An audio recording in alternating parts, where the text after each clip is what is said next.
Greetings, friends. Father John here, and I hope you're having a blessed week this week.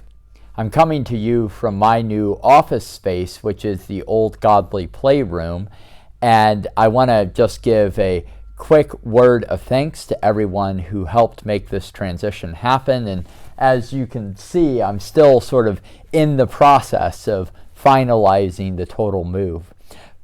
But this move is part of a larger process of stepping out in risk and in faith to a vision that I and the wardens and the vestry have for the use of our space and the opportunity to make our community a more welcoming environment. Eventually, we want to move the full offices down here to this wing of the building and use our newer space where the offices have been as programming space and as an opportunity to have a nicer, brighter area to welcome new families and new members of the congregation into. But all of this is a step in faith. It is a trusting that we're hearing God's invitation to new life, and a trusting that the work we undertake now will bear fruit in the future. It's a parallel to our gospel lesson for this Sunday, the great story of Zacchaeus, the sinner, as he's identified by the people of Jericho, who climbs up into the sycamore tree, taking that risk in faith that Jesus will see him, acknowledge him, and, as Jesus does, invite him down into new life and into transformation. And I think it's noteworthy and serendipitous that we hear this lesson this Sunday as well as we begin our stewardship campaign for this season. Because at the end of the day, stewardship is similarly a risk in faith.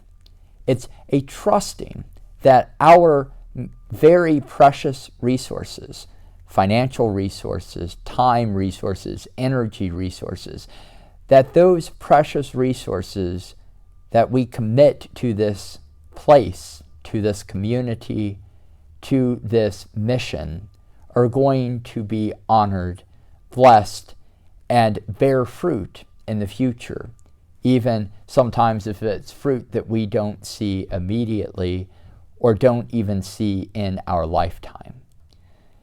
As we're getting closer and closer to the finalization of our senior housing project, I've been thinking a lot about the Canes recently, Herb and Lib, and the work that they did to make this community happen. And the truth is that their great and grand vision for the future of St. Anne's went well beyond their lifetimes, and it's a vision that continues to bear fruit today. Stewardship, ultimately, in that same vein, is about our commitment to God and the trust that our resources, our gifts, our talents, the things that we give over to this church are going to be blessed and bear fruit, even if it's fruit beyond the horizon that we will only see from afar. And at the end of the day, that's the trust we put in God. We put our commitments where we put our faith, and we trust that in this place, those gifts and those talents and those commitments will be blessed and honored and ever more transformed into the coming kingdom that God is unfolding around us.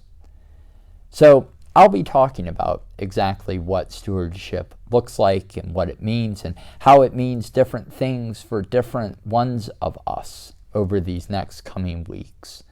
But I want us to remember at the outset of this journey the story of Zacchaeus and the story of Zacchaeus' stepping out in risk to give of himself physically by climbing up in the sycamore tree, but giving of himself materially in his goods, in his possessions, in his talents, as he has a deeper and further interaction with Jesus. He is invited into transformation, and being invited into transformation invites him further into that practice of stewardship. and as we each discern our commitment to stewardship for this community, I hope that God will similarly invite you down from your place of risk, invite you down from that place of discernment to hear more fully His word, to hear more fully His call on your life, and to hear more fully what it is that He is calling you to give at this time and in this place.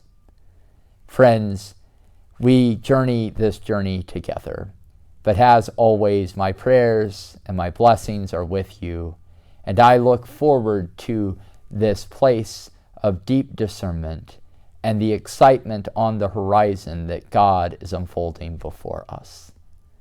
Blessings, friends, today and always.